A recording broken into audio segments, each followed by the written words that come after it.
राजस्थान के विधानसभा चुनाव को लेकर बड़ा घमासान मचा हुआ है। घमासान यह है कि कांग्रेस में चेहरे 4 और बीजेपी में चेहरे अनेक। इसको लेकर राजनीतिक पार्टियां भी लगातार कसमकस है कि राजस्थान का विधानसभा चुनाव का ऊंट किस करवट बैठ पाएगा। आज हमारे साथ खास बातचीत के लिए हमारी जो एंकर है शगुफ्ता खान मौजूद है और हमारे पॉलिटिकल रिपोर्टर जिन्होंने राजस्थान विधानसभा चुनाव कवर किया, जहां इन्होंने साफ आंकड़े जारी किए कि इस बार का जो चुनाव है वो व्यक्ति के चेहरे पर होने वाला है, ना ही कोई जाति समीकरण सामने आएगा, क्योंकि जिसने जो काम करा है वही बड़ा प्रभावी होगा। सबसे पहले आप दोनों का बहुत बहुत स्वागत है हमारा समाचार के इस लाइव प्रोग्राम के अंदर। सबसे पहला सवाल ये रहेगा कि ओम प्रकाश, 3 तारीख को हार जीत का फैसला है और कोई भी समीकरण लगाने पे सफल नहीं हो पा रहा है कि इस बार सरकार किसकी बनेगी, और ना ही ये बता पाने सफल हो पा रहे कि इस विधानसभा से कौन जीत कर आने वाला है। अगर हम बात कर लेते हैं कि राजधानी जयपुर की 19 विधानसभा सीटों की, क्योंकि कहा यह जाता है जिसने राजधानी जीत ली उसने विधानसभा जीत ली जी। तो सबसे पहला सवाल, राजस्थान की राजधानी की 19 विधानसभा सीटों पर प्रभाव किसका रहेगा, क्योंकि प्रधानमंत्री ने 23 तारीख को जब आचार संहिता लगने वाली थी उससे पहले एक बड़े रोड शो किया था और परकोटे में एक बड़ा भगवा रंग फैला दिया था। क्या लगता है इस बार का रोड शो से राजधानी जयपुर में कितना प्रभाव होने वाला है? देखिए सुरेंद्र, सबसे पहले बात मैं आपको बता दूं, राजधानी जयपुर ही नहीं पूरे राजस्थान की बात बता दूं, ये 2023 के चुनाव सेमीफाइनल है। बिल्कुल फाइनल मैच जो होगा वो फाइनल मैच 2024 में होगा, लेकिन 2023 की नज़र और 2024 की डगर पर अब की बार जो चुनाव हो रहे हैं, क्योंकि यहाँ पर 2 चीज़ सामने आई है। एक गुजराती बनाम मारवाड़ी, यानी यूं कहे कि गुजरात के रहने वाले नरेंद्र मोदी तो मारवाड़ के रहने वाले अशोक गहलोत। मोदी बनाम अशोक गहलोत ये अब की बार चुनाव हो चुके हैं, क्योंकि पिछली बार आपने देखा था कोई ना कोई थोड़ा बहुत चेहरा सामने था लोगों के 2018 के चुनाव में कि ये आएंगे, ये जीत के आएंगे तो ये सरकार बनाएंगे। लेकिन अब की बार नरेंद्र मोदी ने लगभग 14 से 15 दौरे राजस्थान के किए, उन्होंने सभाओं को संबोधित किया। उनका सिर्फ एक बयान ही आता था कि अब की बार सिर्फ और सिर्फ राजस्थान में अगर कोई चेहरा है तो वो कमल का फूल है। उन्होंने केंद्र सरकार की जो नीतियाँ थी, उनकी जो योजनाएं थी, उन योजनाओं को लेकर वो राजस्थान में चुनाव लड़ने के लिए आए। लेकिन राजस्थान में सूबे के मुख्यमंत्री जो अशोक गहलोत हैं, अशोक गहलोत ने राजस्थान की जो कार्य योजनाएं हैं, राजस्थान की जो विभिन्न नीतियां हैं जो उन्होंने जारी कर रखी है, उन नीतियों के अनुसार राजस्थान का अब की बार चुनाव लड़ा है। और राजस्थान चुनाव की अब की बार बात करें तो राजस्थान का चुनाव वो चुनाव है कि राजस्थान के इतिहास में यह पहली बार होने जा रहा है, क्योंकि अक्सर देखा जाता था कि राजस्थान में रिवाज बदलने की परंपरा रही है। और प्रकाश, एक सवाल ये था कि जिसने मारवाड़ जीत लिया वो भी विधानसभा तक पहुंचेगा, पर इस बार ये कयास लगाए जा रहे हैं कि इस बार एक पार्टी का मारवाड़ से सफाया होने वाला है। आपने चुनाव कवर किया, आप उन जिले तक, उन गांवों तक, ढाणियों तक पहुंचे, क्या लग रहा है अनुमान, क्योंकि दोनों ही पार्टी कसमकस है कि जिसने मारवाड़ जीत लिया वो विधानसभा जीत लिया, या फिर जो तैयारी है कि 2024 में क्या मारवाड़ से बड़ा प्रभाव होने वाला है? देखिए सुरेंद्र, सबसे पहले बात तो मैं बता दूं, अब की बार राजस्थान के जो चुनाव है ये चेहरे के चुनाव नहीं है। बिल्कुल, ये उस व्यक्तित्व के चुनाव है, ये उन लोगों के चुनाव है जो उनको व्यक्तित्व के आधार पर वोटिंग मिलेगी। और रही बात मारवाड़ की, हम चाहे मारवाड़ की बात करें, चाहे मेवात की बात करें, चाहे हाड़ौती की बात करें या गुलाबी नगरी जयपुर की बात करें, अब की बार पहली बार राजस्थान की राजनीति में ऐसा दिखाई दे रहा है, क्योंकि लोग कयास लगाते थे हमेशा कि राजस्थान में सत्ता परिवर्तन होना संभव है। लेकिन अब की बार के जो चुनाव है वो चुनाव कहीं ना कहीं ऐसे फंसे हुए हैं कि कोई भी व्यक्ति किसी भी विधानसभा सीट से ये नहीं कह सकता पूरे दावे के साथ में कि यहाँ से ये सीट निकल के जा रही है, क्योंकि अब की बार जो चुनाव, देखो सबसे पहली बात आती है राज्य की योजनाएं। सूबे के मुख्यमंत्री अशोक गहलोत ने जो राज्य में जो योजनाएं दी, जो नीतियां दी, जो लोगों को, चाहे वो चुनावी माहौल में लोगों को अपने तरफ लेने के लिए, चाहे रेवड़िया पार्टी हो या चाहे वो मोदी जो है प्रधानमंत्री नरेंद्र मोदी है उनकी जो योजनाएं हो, उन योजनाओं को धरातल पर मोदी उतारने की, चाहे वो रेवड़िया ही पार्टी हो, उन्होंने भी, क्योंकि धरातल पर क्या चीज़ निकल के सामने आती है ये तो चुनाव के समय पता लगता है। अब जैसे मान लीजिए नरेगा का भी उन्होंने कार्यकाल जो समय था वो बढ़ाया है। सबसे बड़ा अगर राजस्थान में अब की बार प्रभाव डालेगा तो सरकारी कर्मचारियों के लिए जो ओपीएस लागू किया है राज्य सरकार ने, और इस ओपीएस के आधार पर कहीं ना कहीं ज़्यादा भी नहीं तो कांग्रेस करीबन 30 से 35 जो सीटें हैं, क्योंकि लगभग मान के चलते हैं कि 25 लाख प्लस राजस्थान में सरकारी कर्मचारी, ओपीएस उनको मिला है तो लगभग फायदा भी उनको मिलेगा। और बीजेपी ने ओपीएस जैसा कोई सिस्टम अपना जो मैनिफेस्टो था उसमें नहीं दिया, तो कहीं ना कहीं राजस्थान में कांग्रेस को यह फायदा जरूर मिलेगा। ओम प्रकाश, हम आपसे ये पूछना चाहते हैं कि इस बार राजस्थान विधानसभा चुनाव में वोटिंग में इजाफा बहुत ज्यादा हुआ है, तो इस इजाफा को लेकर भाजपा और कांग्रेस के बीच में क्या इजाफा होने वाला है या क्या उनको फायदा है इससे? बिल्कुल ओम प्रकाश, मैडम ने भी ये सवाल किया है। कुछ सीटों पर ऐसा देखा गया है कि पहले के मुकाबले 10% वहां मतदान ज्यादा है। जो चर्चा में सीट रही, तिजारा रही, जयपुर की शाहपुरा सीट रही, 80 से अभाव यहाँ मतदान हुआ है। तो जो बात कर रहे हैं रिवाज की, सत्ता परिवर्तन की, मतदान से बड़ा प्रभाव होगा, क्योंकि मैडम ने भी धरातल पर जाके चुनाव जो कवरेज की है, क्या कुछ रहने वाला है इस बार के चुनाव में? देखिए, अब की बार चुनाव प्रतिशत की हम बात करें, अब की बार 2018 के मुकाबले लगभग 17% युवा वर्ग ने ज्यादा वोट डाला है। अच्छा, युवाओं की बड़ी भागीदारी रही है और उन विधानसभा सीटों में सबसे ज्यादा पोलिंग हुई है, वोटिंग हुई है, जिन सीटों पर कड़ा मुकाबला और सीधी टक्कर देखी जा रही थी। तिजारा की बात करें तो वहां पर बाबा बालकनाथ मैदान में है। जोटवाड़ा की भी बात करें, क्योंकि जोटवाड़ा एक शहरी क्षेत्र में भी आता है, राजधानी जयपुर में भी है, यहाँ पर भी त्रिकोणीय मुकाबला है, शाहपुरा में भी त्रिकोणीय मुकाबला। और राजस्थान की बात करें तो लगभग 44 सीटों पर जो दोनों ही पार्टियां, चाहे वो भारतीय जनता पार्टी हो या कांग्रेस पार्टी, हमेशा दोनों पार्टियां कहती थी कि हम परिवारवाद को बढ़ावा नहीं देते, लेकिन 44 सीटों पर सीधे सीधे प्रत्याशी अपने उनके परिवार वालों को उन्होंने मैदान में उतारा है दोनों पार्टियों ने, जिनमें से 17 सीटें ऐसी है जहां पर प्रतिशत घटा है, ना कि बढ़ा है। तो यह हम सीधा आकलन लगा सकते हैं कि प्रतिशत बढ़ने का मतलब कहीं ना कहीं जो वोटर है, मतदाता है, वो भी कहीं ना कहीं परिवारवाद को त्यागने में जुड़े हैं। वो भी नहीं चाहते कि परिवारवाद की राजनीति राजस्थान में हो, क्योंकि राजनीति के बारे में अक्सर कहा भी जाता है कि हमेशा जो राजनीति होती है, राजनीति में धर्म होना जरूरी है, जबकि राजनीति में धर्म होना जरूरी है, लेकिन धर्म में राजनीति नहीं होनी चाहिए। और ये हम अक्सर देख रहे हैं कि आज की राजनीति कैसी बन गई है। आज जब बड़ी बड़ी सभाएं होती है, किस प्रकार से भाषण दिए जा रहे हैं, किस प्रकार से अपने आप को सामने पेश किया जा रहा है, तो कुल मिलाकर ये कहा जा सकता है कि अब की बार राजस्थान में 199 जो विधानसभा सीटों पर चुनाव हुए हैं, सभी में सीधा सीधा कड़ा मुकाबला है।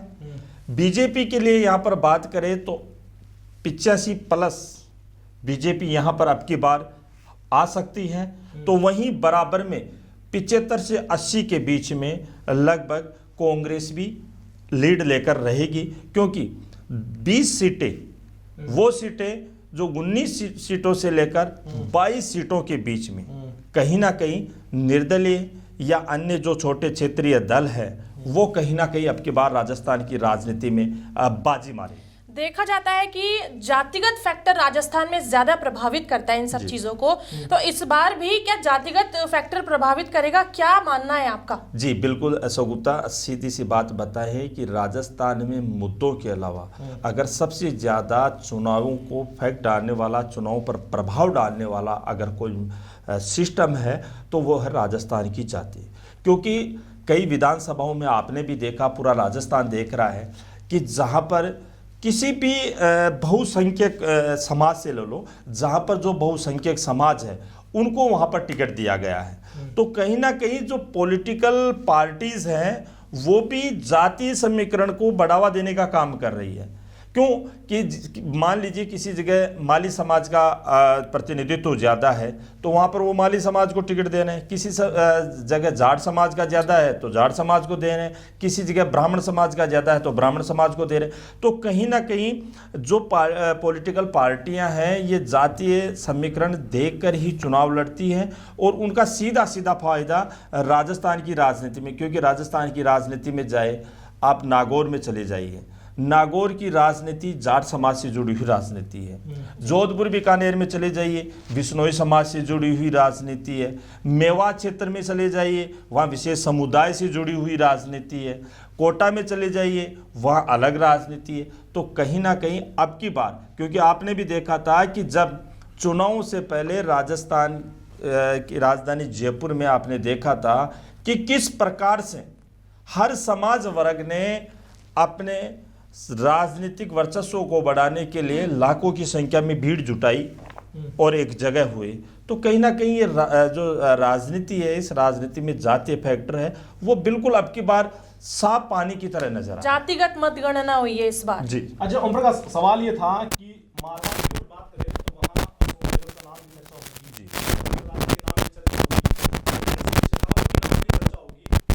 वहाँ जो मारवाड़ की सीट है, क्योंकि आलाकमान की बात हो या केंद्रीय की बात हो, वो सभी जो बड़े नेता थे उन्होंने मारवाड़ में बड़ी सभाएं की। सभाओं से फर्क क्या पड़ रहा है? क्या गहलोत फैक्टर वहाँ काम आएगा? क्या वसुंधरा की राजनीति वहाँ काम आएगी? क्या शेखावत वहाँ से सीट निकालने में कामयाब होंगे? अगर शेखावत वहाँ भी होंगे तो सीएम चेहरा होगा कौन? क्योंकि बड़ा जो मैंने स्टार्टिंग में सवाल भी किया था कि मारवाड़ की राजनीति अगर सफल हो पाती है, सीटें निकाल पाते हैं, तो सीएम चेहरा होगा कौन? और दूसरा सवाल कि वहां से कितनी सीटें निकाल पाएंगे बीजेपी कांग्रेस आपस में? आपने एक बयान सुना होगा, मुख्यमंत्री अशोक गहलोत ने दिल्ली में एक बयान दिया था कि मैं तो इस कुर्सी को छोड़ना चाहता हूं, पर ये कुर्सी मुझे छोड़ नहीं रही। तो कहीं ना कहीं एक पार्टी में तो ये सिद्ध हो चुका है, स्पष्ट साफ दिख रहा है कि सीएम चेहरा सिर्फ एक ही है। अच्छा। और राजस्थान में आला कमान है कांग्रेस में, तो वो सिर्फ आला कमान अशोक गहलोत। तो अभी आपने कहा कि कांग्रेस 70 से 75 पर ही अटक जाएगी और बीजेपी 80 तक जाएगी। जी। तो मतलब बहुमत तो बीजेपी की ओर जा रहा है, ऐसा मान ले? बिल्कुल। अभी देखो, कहना मुश्किल है, सिर्फ ये हम एक आकलन बता रहे हैं आपको कि जिस प्रकार से अपने सामने जो चीज आ रही है वो आंकड़े बता, क्योंकि बीजेपी में भी कई सीटें वो है जहां पर जो निर्दलीय प्रत्याशी मैदान में है वो कहीं ना कहीं बीजेपी के सपोर्टेबल है। तो बीजेपी की बात कर ले या फिर विधानसभा की बात कर ले, की बात कर ले, या फिर विधानसभा की बात कर ले, कई ऐसी विधानसभाएं हैं जिन विधानसभाओं में जो निर्दलीय प्रत्याशी हैं और जो मजबूती से सीट निकाल रहे हैं, जो सीट निकाल रहे हैं, मैं फिर कह रहा हूं, जो मजबूती के साथ सीट निकाल रहे हैं, ये वो लोग हैं जो बीजेपी की छाया में बैठ रहे हैं।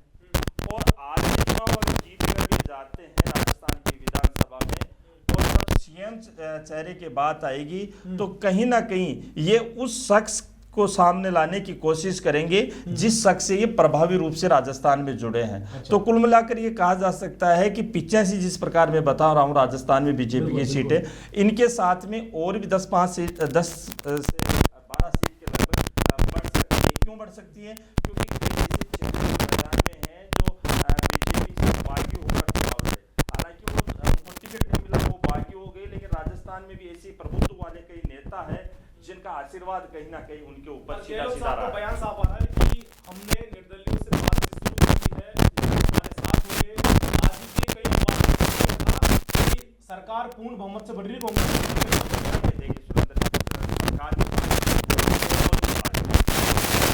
भी बयान दिया था कि हमें किसी की आवश्यकता नहीं है, हमारी पार्टी पूरे जनाधार के साथ में राजस्थान में सरकार बना रही है। वहीं पर गोविंद सिंह डोटासरा ने भी बयान दिया है कि हमें किसी की आवश्यकता नहीं है, हम किसी के संपर्क में नहीं, किसी निर्दलीय के संपर्क में सरकार पर। अगर मौका ऐसा आता है कि दोनों ही पार्टियां बराबरी में रहती, चाहे वो 90 मान ले, चाहे 85 मान ले,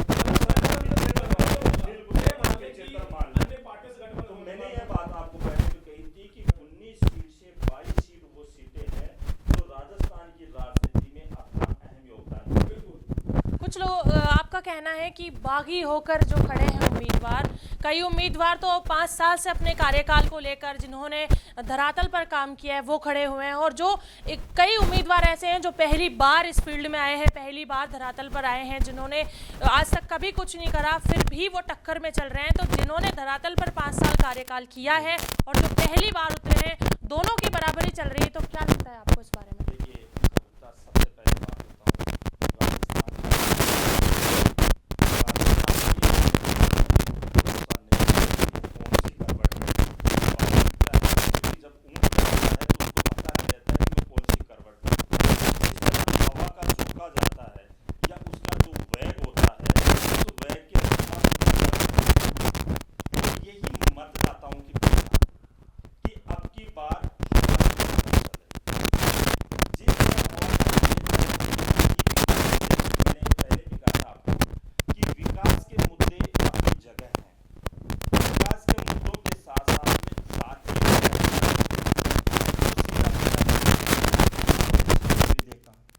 आपने झोटवाड़ा में भी देखा, आपने सापुआ में भी देखा,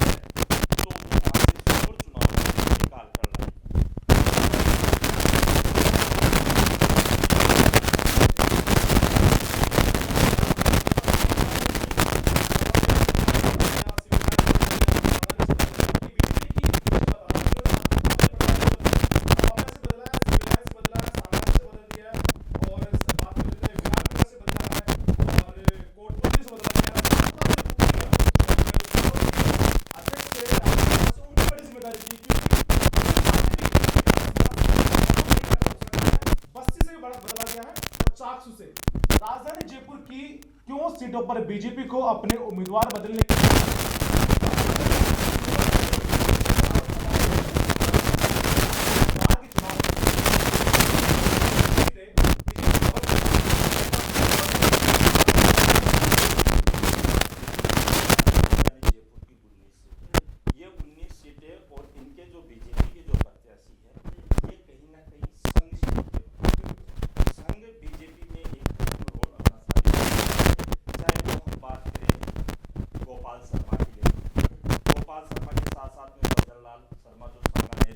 जुड़े हुए थे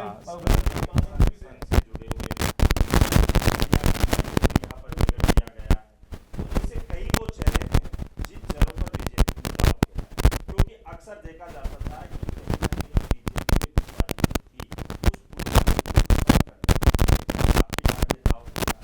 रही बात सीटों की, सीटों में से 14 सीटों पर सीधा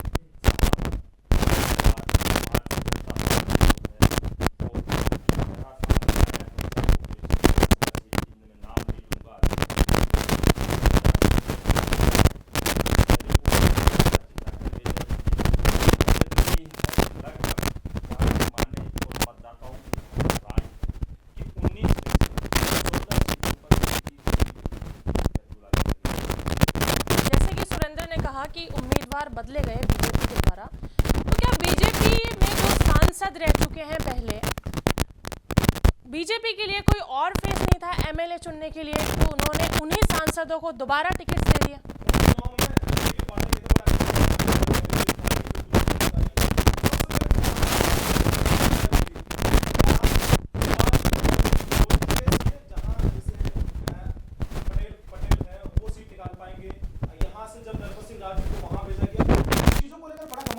क्योंकि लोग कहते थे क्या निकाल पाएंगे या सीट नहीं निकाल पाते, तो वहां के लोग थे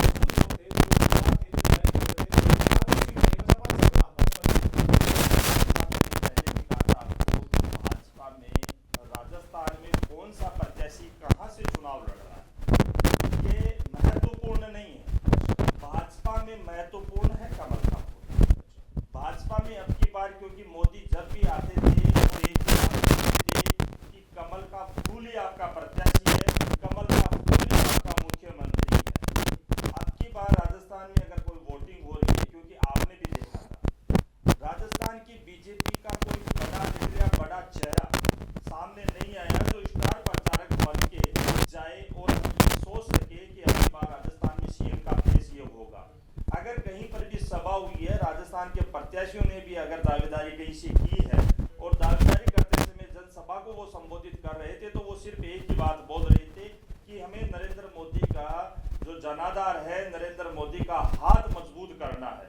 तो कहीं ना कहीं ये चुनाव जो है, ये मैंने आपको पहले ही बताया था, गुजराती बनाम बात, यानी ये प्रधानमंत्री मोदी और बत्तीस अशोक गहलोत के बीच के ये चुनाव है।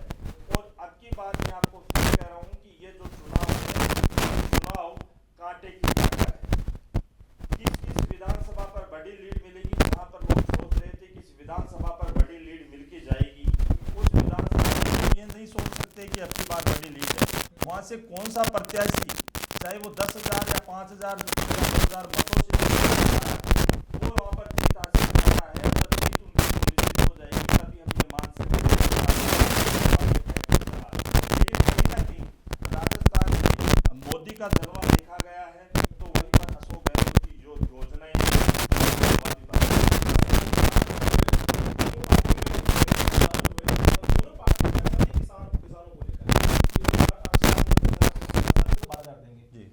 नौकरी की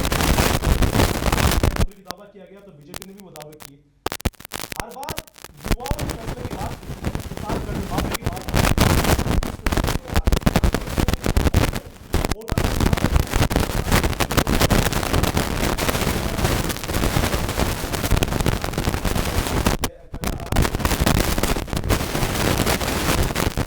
दोनों में से कौन सा फैक्टर मिलेगा?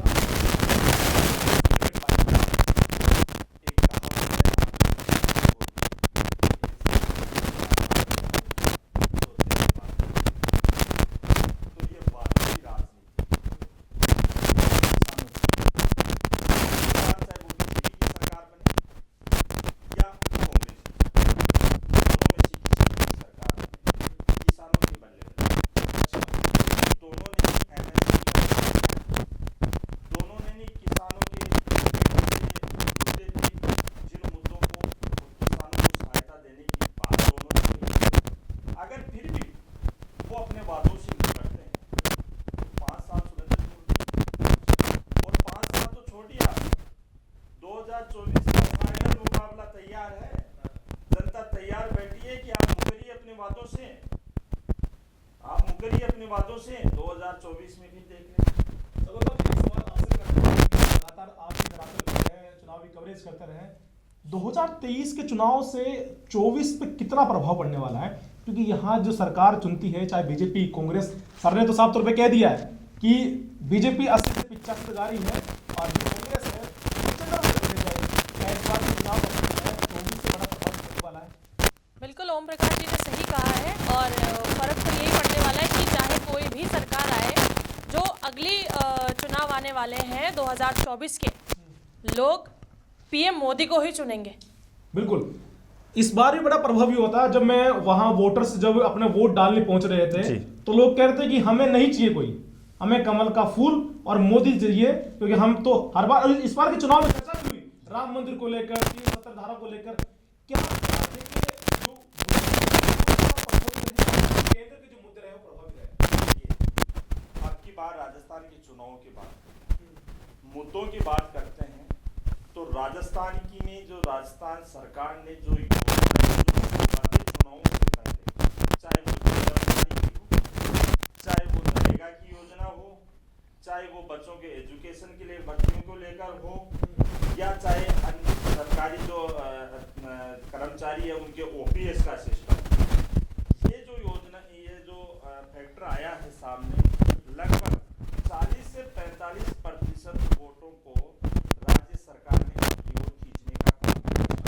जबकि मोदी की जो योजनाएं हैं वो एक अलग सिस्टम है कि वो केंद्र सरकार किस प्रकार पूरे भारत का आज जब विदेशों में भी जाते हैं, और आपने तो देखा भी होगा पूरा हिंदुस्तान देख रहा है, कांग्रेस के नेता भी उस समय तो प्रधानमंत्री नरेंद्र मोदी को शाबाशी दिए थे कि जब युद्ध चल रहा था यूक्रेन और रूस के मध्य, और जब वहाँ MBBS करने यूक्रेन में लड़के गए हुए थे, वो फंसे थे, तो उस समय उन्होंने कहा था कि आप हाथ में तिरंगा ले लीजिए और आ जाइए। तो उस समय कहीं ना कहीं 140 करोड़ लोगों का प्रतिनिधित्व करने वाले प्रधानमंत्री नरेंद्र मोदी जब उनको मैसेज किया कि हमारे लड़के को बाहर निकालिए, जब वो तिरंगा हाथ में लेकर वो लड़के जब वहां से अपने घरों से बाहर निकले, तो दोनों ही देशों की जो सेनाएं, जो मिसाइलें चल रही थी, जो गोलीबारी हो रही थी, वो गोलीबारी रुक जाती है। तो कहीं ना कहीं केंद्र के जो चुनाव होंगे उनमें मोदी फैक्टर तो सामने आएगा ही आएगा। ये स्टेट के चुनाव है, और यही नहीं, 5 स्टेट के चुनाव है। 5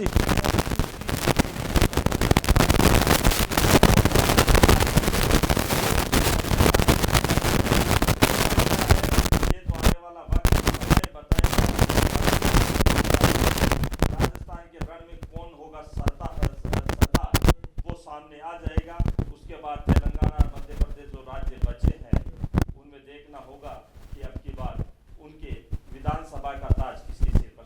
बिल्कुल आप सही कह रहे हैं कि किसके सर पे ताज सजेगा, लेकिन लोगों की जो ज़बानी थी उसमें ये कहा गया था कि विधानसभा चुनाव में अगर हम कांग्रेस फिर से रिपीट कर भी देते हैं तो लोकसभा चुनाव दूर नहीं है, उसमें हम फिर से पीएम का ही चेहरा लेकर आएंगे।